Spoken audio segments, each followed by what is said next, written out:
চুয়াডাঙ্গা শহরে আজকে সর্বোচ্চ রেকর্ড তাপমাত্রা হয়েছে এবং এই তাপমাত্রায় দেখতেই পাচ্ছেন এখন সূর্য অস্তমিত হচ্ছে। তারপরে সূর্যের যে আভা এবং রশ্মি সেটা আমাদেরকে সত্যি ভাবিয়ে তুলছে এবং এই তাপমাত্রা আজকে 43.7 ডিগ্রি সেলসিয়াস উত্তীর্ণ হয়েছে, যা একটা রেকর্ড এই অঞ্চলের জন্য।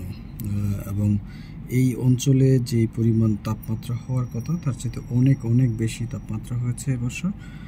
রুমে এসি এবং ফ্যান দুটো চালিয়েও অনেক সময় হচ্ছে এটাকে মুক্তি পাওয়ার খুব ডিফিকাল্ট হয়ে যাচ্ছে। দেখতে পাচ্ছেন সূর্যের রং এবং খুব ডিফিকাল্ট সিচুয়েশন তাদের জন্য, যারা ওই যে নিচে শ্রমজীবী মানুষ, তাদের জন্য খুবই ডিফিকাল্ট জীবনযাপন হচ্ছে। এবং এখানে খুব আশার আলো হচ্ছে, কিছু কিছু মানুষ আমি রাস্তায় ছিলাম দেখেছি, কিছু কিছু মানুষ তারা বিভিন্ন সময় বিভিন্ন রকমের উদ্যোগ নিয়েছে। এবং আমি একটা চুয়াডাঙ্গা ঝিনাইদহ সড়কে যেটা দেখেছি, পাখিদের জন্য সুন্দর সুন্দর বাসস্থান বা পানি খাওয়ার ব্যবস্থা করেছে। এটা সত্যি প্রশংসার উদ্যোগ। সো এই প্রশংসার উদ্যোগের মধ্যেও তাদের ভিতরে যে এই শহরটাতে অনেক কিন্তু গাছপালা রয়েছে, তারপরেও তাপমাত্রা কিন্তু কোনোভাবেই কমছে না এবং তাপমাত্রা কমার কোনো লক্ষণও নাই।